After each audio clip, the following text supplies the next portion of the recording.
Dans la première partie de nos aventures au Bénin, on vous a emmené à la découverte de Gambier et des hommes de l'eau. On a pu découvrir un mode de vie, une culture atypique. Mais il y a un sujet qu'on a volontairement mis de côté. En parlant de la religion, en réalité, il faut se dire que la religion mère que nous avons, c'est le vaudou. Et oui, on n'a pas parlé de vaudou, car après notre première journée de tournage, on a reçu un message de Romain. Hello, salut les gars, j'espère que vous allez bien. Tiens, ce vendredi, il y a une cérémonie vaudou à Ouida. Donc, si ça vous dit, si ça vous tente, vous venez, vous aurez de très belles vidéos. Ciao, ciao. Alors, on n'a pas hésité, parce que jusqu'ici, le vaudou, pour nous, c'était... Du coup, on a voulu comprendre ce que ça représentait vraiment. Alors c'est parti pour une immersion au cœur d'une cérémonie vaudou.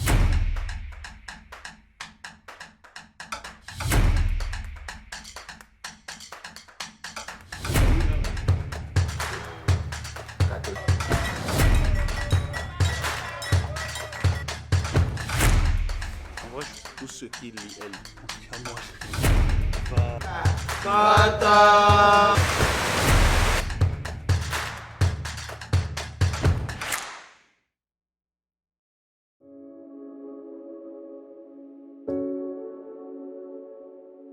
Bon là on a de la chance parce qu'apparemment on va assister à Cérémonie vaudou. une cérémonie vaudou. On est assez chanceux. Tu te sentais comment avant la cérémonie? Avant la cérémonie, j'étais assez impatient de voir ce que c'était que le vaudou. Est-ce qu'on allait nous sortir des poupées? Est-ce qu'on nous allait sortir des danses et des personnes en transe? Moi je m'attendais peut-être un peu à voir ça. On va vraiment rentrer au cœur du vaudou là, donc ça va être sympa. Pour entrer dans un temple vaudou, il y a toujours une prêtresse ou une adepte vaudou qui est à l'entrée pour vous verser de l'eau par terre. C'est sur le symbole des bienvenus, pour vous dire Kouabo, qui veut dire soyez les bienvenus en paix. Est-ce que tu peux nous parler de la cérémonie auquel on a assisté? En fait, c'était une cérémonie qui servait à célébrer et à honorer la divinité du temple dans lequel on s'était rendu.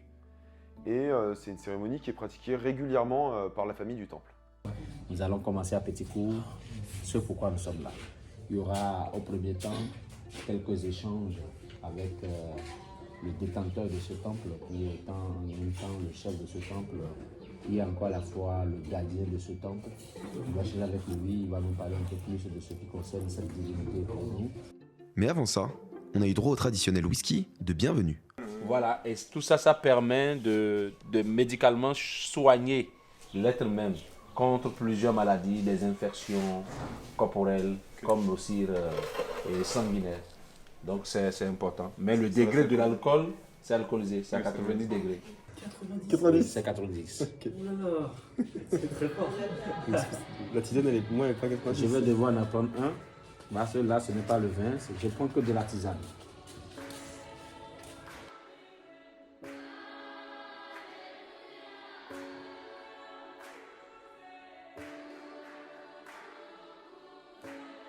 C'est le goût du whisky. Voilà.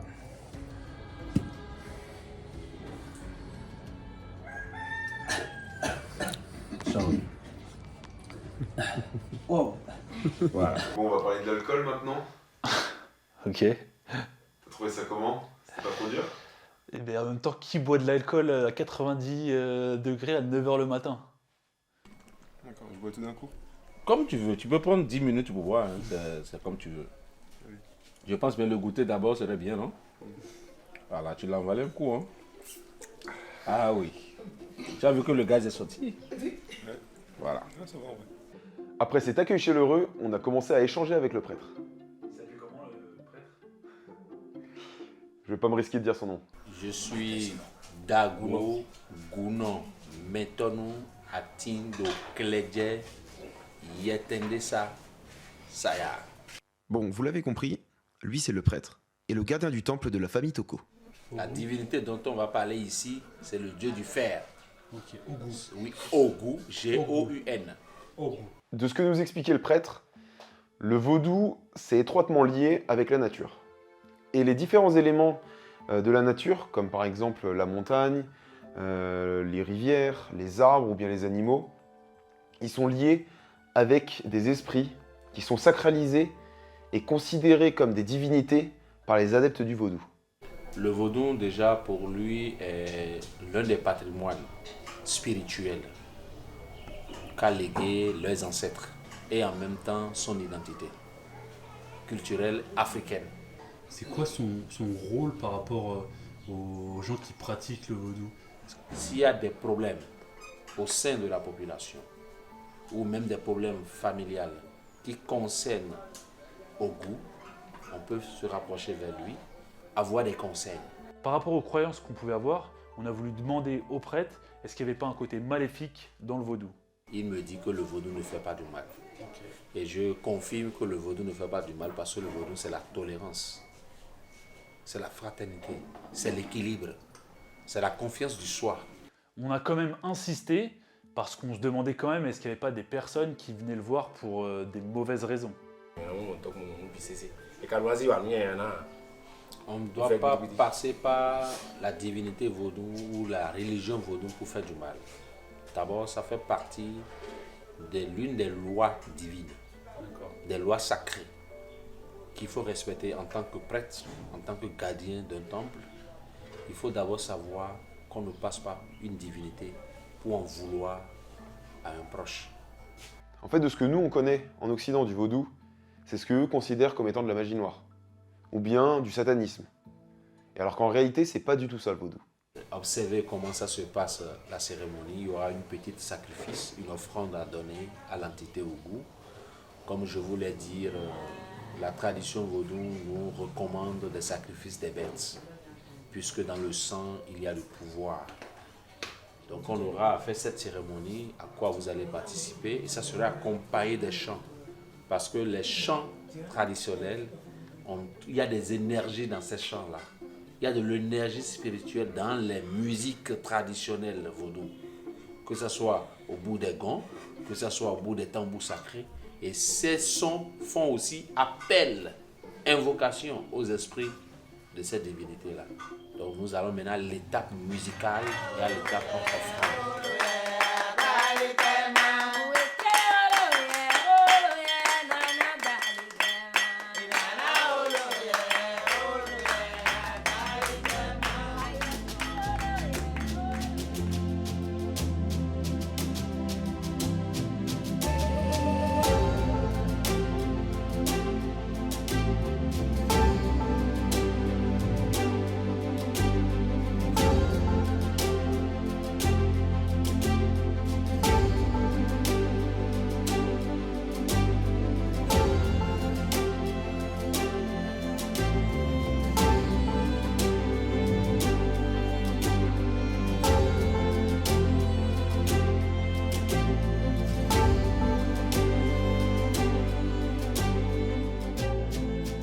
Après l'étape musicale, nous sommes passés à l'étape de l'offrande. Pour honorer la divinité du fer, un poulet a été sacrifié. Le sang de l'offrande a été versé sur l'autel. Bon, pour votre bien, on vous épargne les images. Une fois le sacrifice effectué, le prêtre utilise des noix de kola, car offrir des éléments naturels est une marque de respect. Cela permet également de créer une connexion avec le monde spirituel grâce à l'interprétation des motifs présents sur les noix. Étant donné notre présence, il a demandé à cette divinité de nous accompagner dans cette aventure. Que vous rejoignez vos maisons respectives dans la paix et la sérénité et que les portes s'ouvrent. Quoi qu'en soit la porte que vous aurez à toucher dès aujourd'hui, ça va s'ouvrir. Vous n'aurez pas d'échec, vous serez protégés en tout lieu et à tout moment. Le retour de cette expérience? C'était très intéressant. Et en vrai, c'était ce qui était un peu délicat, c'est que je savais que c'était une chose très importante pour eux et que je savais pas toujours comment me placer. Je voulais pas commettre un affront ou quelque chose comme ça. Donc ça, c'est vrai que c'était pas toujours évident. Ensuite, il y a eu la phase du sacrifice où je sais que j'étais tout palo pendant ce moment-là. À ce moment-là, c'était pas forcément évident. Mais en vrai, je respecte parce que ça fait partie de leur culture et qu'on était chez eux pour voir comment ça se passait. Donc je comprends. Et enfin, j'ai beaucoup aimé la cérémonie avec tous les chants et les danses et tout ça. C'était hyper convivial. Il y avait vraiment une super ambiance, donc ça, j'ai beaucoup apprécié, quoi. Après avoir fait le bilan de cette cérémonie avec Geoffrey, qui nous a assuré que nous étions désormais protégés par la divinité Ogun, les festivités ont repris avec des chants et des nouvelles danses accompagnés d'un petit remontant.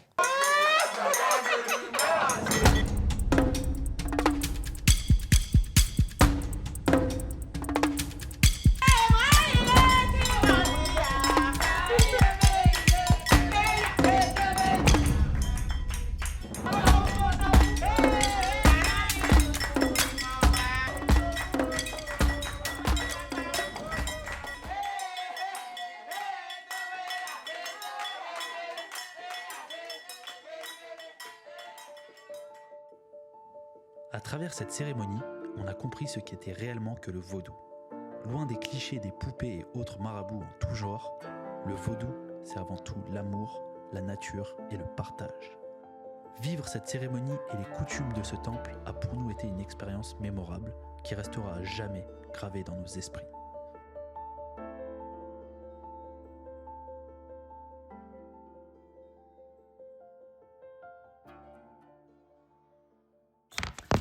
Ah oui, et nous aussi on a pu participer à la fête.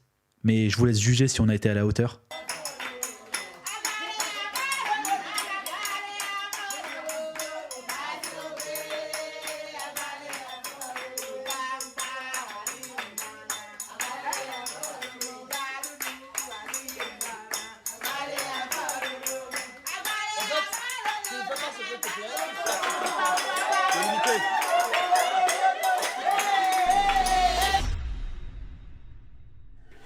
On a voulu tirer ça au clair et on a décidé d'aller voir un enseignant dans une école primaire afin d'avoir les réponses à nos questions.